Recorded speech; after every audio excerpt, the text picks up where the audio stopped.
Hey everyone, RemanX here, and it's here. The Ravager rework day is upon us. And we're gonna go through some of the features, but yeah, it looks like Star-Lord T'Challa and a series of reworks for the Ravagers has made them quite a bit of a threat out there in war. They're going to be a war offense team, and so there's a lot of potential for this team to do massive amounts of damage. More importantly, I think Star-Lord might actually wind up being a really super Star-Lord T'Challa might be a really super addition to the Doom raids, and I'll go over my thoughts on that in a little bit. But I am super excited by his kit because it brings in a new mechanic. And so let's talk a little bit about this team. As you guys see in the background, ignore the fight. We'll break it down a little bit. This is just for background noise. Thematically, they decided the developers said, hey, we want to use the Ravagers and we want to create a theme that they steal from the very powerful. And so I really loved hearing that, because for when they're building a team, if they have this overarching theme, I think they can really honor the source material very well. So when they built this team, you can see how this team is shaping up, and they just wind up just taking buff after buff. And so the teams are gonna be surprising in how they work. You're gonna take a look at some of these kits, and you're gonna be blown away by what they do. But I want you to understand that that I'm really interested to see how this winds up shaping out in the end, because there are definitely some very specific questions I have, like, will this work on every power level? When you show it beating the Black Order, that's a big difference. Let's get into the nitty gritty. Let's start with Star-Lord T'Challa's kit, because it's a doozy, and I want to get into it because I think this is probably one of the more important characters coming to the game this patch. So let's start with this passive here, and we've got the rousing Ravager. Okay, so on turn he's going to gain evade, and that's a big deal. That means that depending on his speed, he can have that evade and avoid some of that heavy damage that we see. Specifically, we're thinking about a Doom Raid war and scenarios where evade will be helpful, and there are quite a few. And then this is important. On non-summoned enemy death, gain 30% speed bar. So he's going to be speeding up based on how many of your opponents you can kill and how fast you can kill them. And then he has a base damage bonus of 30%, which is when we see that type of numbers, we know that they're going to be one of the top tier damage in the game. Now, what you have to understand is he also has a built-in passive for war offense, which adds plus 25% health to him and his Ravager allies. So he is almost has that legendary, except for the fact that some of this occurs in war. He very well could have had some of these abilities. So let's talk about the ultimate. Now, this is a 5/5, and I want you to understand these, but just be very clear. Ultimate 5/5. Okay, copy all positive effects, excluding taunt and regeneration from adjacent allies. Attack primary target for 530. All right. So that copy all positive effects is a little bit like Blob, right? So you're copying the adjacent allies. So think about in the tech raid, this is going to be phenomenal. That characters like Kestrel, when she has her immunity, defense up, offense up, they can take that. Ultron, the Doom bots, all of these positive effects. Lady Deathstrike, all of these positive effects that are happening in this raid, he can take advantage of with his ultimate and really start building towards that. Okay, now this is the most important part of that. It's increased the duration of all positive effects, excluding regeneration, for self and all Ravager allies by +1. So from the very beginning, he can copy those effects, add a +1 to them, and really just be relatively tanky, relatively powerful. So it's something that I think we'll be able to use in the Doom Raid when we get our hands on him near the end of the patch. Now, this Gravity Repulsor, his special, is a brand new ability here in Marvel Strike Force.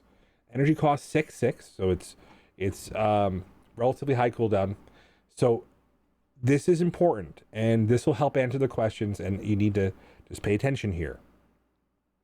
Attack primary target for 400% damage plus apply blind.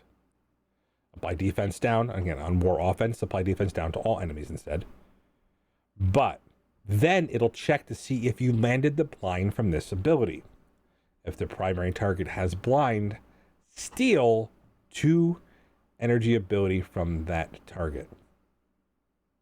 This target is unavoidable. This attack is unavoidable.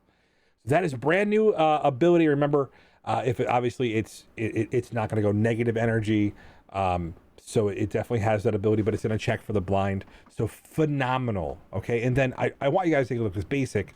So attack primary target for 280% plus a 250, and then gain offense up at the end of it. So remember, he can extend those buffs. So he's going to be just a powerhouse, very, very fast character.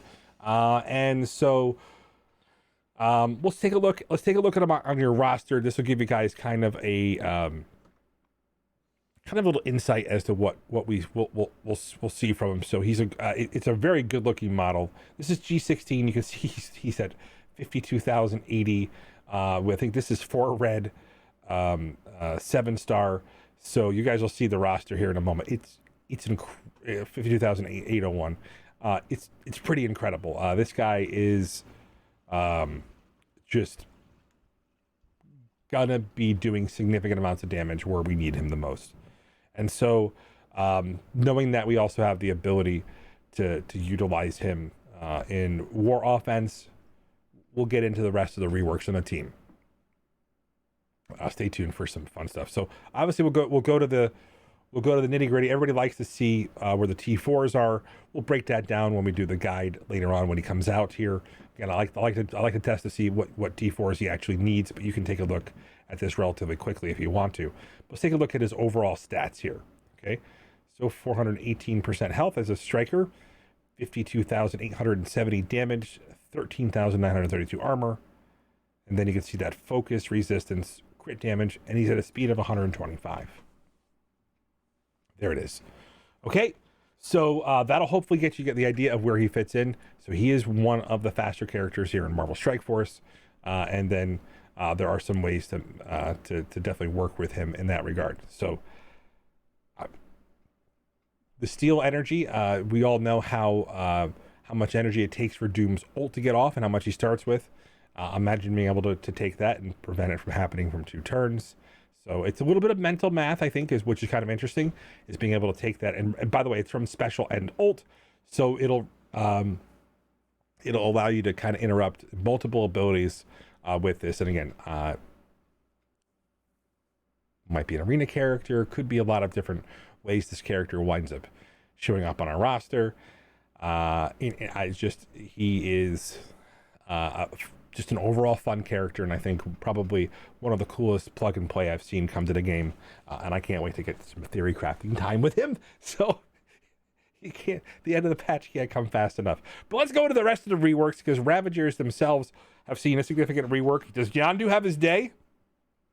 So Yondu saw a base stat increase of 20% health, 12% base damage, base armor by 20, base focus by 29, and base resist. As you can see, the boarding party summoned 1 to 2 Ravager allies, and then it's obviously all changed. So 1 Ravager Boomer ally and 1 Ravager Stitcher ally, and they're going to have their on. If you have the T4 in the ability, they'll have their on summon bonuses on their passive. This is going to be important. This may be a must T4 coming down the line for this team, so we'll have to watch for that. Remember, so they'll have their passive if you T4 boarding party on Yondu. When we get into the rest of the team, you'll understand why this is important. Okay, so apply speed up to all Ravager allies for 1 turn, gain stealth, and you can see just what the summons do right here. Okay, his ultimate. Chain to all enemies who aren't in stealth for 300% piercing. Clear 2 positive effects from each enemy. Huge focus bonus for this, and it cannot be dodged. Although blind could affect him as well, right? And then his passive is substantial. On turn, copy 3 positive effects, excluding taunt, to self from each enemy. Clear the copied positive effects from the enemy. If an enemy has blind, copy and clear all of their effects instead. Ravager allies gain plus 5% damage. In war, gain 20% focus for each Ravager ally. Okay. Okay, Yondu. You're Mary Poppins now. You're Mary Poppins those debuffs off your enemy. All right, I had to get one bad pun in today, but you're definitely popping those. So again, thematically stealing from the enemy team. It's actually gotten a lot better. This passive is substantial. It is very, very, very, very cool. And then I'm just in awe of these new reworks. So let's go to the Boomer. The Boomer's interesting. Ravager Boomer stat increases base health by 25, base damage by 32, and then there is no bonus to base armor. Base focus by 73, base resist by 28, and then so he got a significant rework. Let's look at his full blast. Okay, so his 3/3 on spawn ability, attack primary target for 270, adjacent for 220, but now it has reduced speed bar by 30% for primary and secondary targets, plus fill speed bar by 30% for self. Wow. Okay. We were joking when we said we might be able to take him into the Doom Raid. I just don't know if I can justify putting all those ISOs into him right now. But that's definitely interesting. Reduced speed bar. Those are really key mechanics that I look for when I'm looking for characters that are usable outside of their position. Remember, this is not a war-specific ability. Okay, and then his passive is on war offense, always assist non-minion Ravager allies. And then you also have on spawn, apply offense up for 2 turns to self and all Ravager allies. Right there. On spawn, 2 turns. Offense up. So, and then you'll see with his basic, attack primary target for 340% damage, plus apply slow, and then gain speed up now. So this is a very fast character that's going to be going through his permutations and getting his abilities up relatively quickly.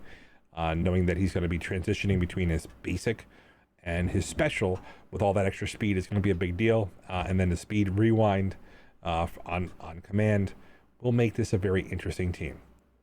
Let's get into the big differences here. Let's go to the Ravager Bruiser. And boy, you guys know that this character has been one of my the bane of my existence here in Marvel Strike Force. Increased base health stat by 43, increased base damage by 20, base armor by 33, base focus by 163, and base resist. Stay tuned because this is going to get a little bit lengthy here. Okay. His basic now, okay, attack primary target for 350% damage. If the primary target is a protector, apply defense down plus disrupted. This is important. We're starting to see this protector because of the way the teams work out. This is very, very powerful. If the primary target has taunt, clear taunt from the target, gain +2 deflect, up to a maximum of 5. This is basic. On war offense, gain 3 deflect instead. So this is mainly a war offense team. Gain taunt 100% of the time. Finally, he's a tank. All right, let's look at a special at a 2/2. Apply defense up to self and all Ravager allies for 2 turns. Heal self for 2,000 plus 20% of this character's max health. Okay, copy 3 positive effects, except stealth from the primary target. Okay, this is a big deal. These are copying effects. Take a look. On war offense, copy all positive effects except stealth instead. Flip 3 positive effects on the primary target. Very, very powerful ability. He's a bio character, so it's not like they're going to be raid ability, but you can see how this is going to work in a lot of different environments. So he's got a base 25% block chance. On spawn, apply defense up to self and all Ravager allies for 2 turn, and then the 25% armor. And in war, Ravager allies now have 25% drain. We all know how much we like that ability. That's pretty cool. Ravager Stitcher. Oh man, so another tech character. Increased base health stat by 37, increased base damage stat by 44, increased base armor by 15, focus by 80, and resist by 73. As a minion, they're very low to begin with, so this is a big difference. So yeah, his basic, and we're gonna take a look at this because this is really, really interesting. Okay. We'll take a look at his passive first. The Stimutox treatment. So gain 25%. He's going to apply regeneration for 2 turns to self and all Ravager allies. Okay. His basic. Clear death proof from the primary target. Attack primary target for 280% piercing plus apply heal block if primary target has defense down. Instead, attack primary target for 380% piercing plus apply heal block. Characters killed by this attack cannot be revived. Now, he's probably not going to have a ton of damage. The number of times this is going to work is probably very small, but he does have a disintegrator. That's the name of the ability, and it was really cool listening to devs talk about how they were thematically trying to make a disintegrator weapon. This should be interesting. This is going to play out pretty well, and there are the few times that you actually disintegrate somebody with this, it should be fun at the very least. And maybe we could find a real world scenario where we use this more frequently and use it as a finishing move depending on the rotation. But that's not it. We're going to talk about his special. Now, I want you guys to understand that his special here is a little bit different than most. When we look at the steal health, okay? So the steal health from primary target and redistribute to the most injured ally. Okay? Heal the most injured ally plus 300 for plus 10% of this character's max health plus apply immunity. Okay? And then steal 10% health from the primary target and redistribute to the most injured ally. So it's basically where it's going to check for the most injured ally and then do it up to 2 times. Okay? So we'll see this in action when we watch the next video here on one of the teams that they can potentially take on. So I want you guys to understand this is not the old where it bypasses death proof. This has been changed. This is a new steal, but this mechanic is really interesting because the steal from the very powerful and giving to the weak, very interesting overall from the thematic portion of this. Okay, so now we're going to show you the video. I'm going to say this out loud. I didn't record this video. I haven't done this fight, but I found it very interesting when it comes down to what they can take on. So this is probably what we're finding is the more common Merc team that we're seeing re-emerging here. There are some additional Merc teams that people use. You can see that very early on, that blind, there's a chance that Yondu just gets murdered here. And remember, what this is, 4-4, all things being equal. Mercs have been around for a little while, so they're at relatively low health. But once they get rolling here, I think it's exceptional to see how much damage they're doing to this team. They're plucking all of those buffs off of it. It's not something that even Taskmaster can counterattack, and realistically, they're in a lot of trouble right now. They've already lost their big advantage, and they've taken 1 turn here. So, needless to say, this fight is going to be something that goes in the favor of our allies. Here you can see with the summons have a ton of health and damage just from their base abilities here. You can see, look, just being able to have immunity with the way that the rotation works. With his copying those positive effects, you can see that how powerful that evade comes in here. And so this is relatively quick work of the enemy team here. And I think as long as you measure the enemy team and can survive that initial onslaught, and again, we're gonna be testing this live. Ravagers are a real deal war offense team. So fun part about it is there's probably quite a few teams that you can build with them, but they are definitely going to be a force to be reckoned with here. So Sarla T'Challa, come to the game, take my money. I'm super excited by this character. He looks awesome, and I'm blown away to see that Ravagers have their day. All right, guys, stay tuned. We're gonna have we'll go live patch day. Make sure you guys are hanging out. We're gonna be digging into some of these reworks, and we use them now. What can we expect from the team? Taking a look at the real stats. Again, a lot of the information that we're getting from different sources, I tend to wait till we go live and get to touch it in the game, because sometimes there's a difference of how they equate out. Stay tuned.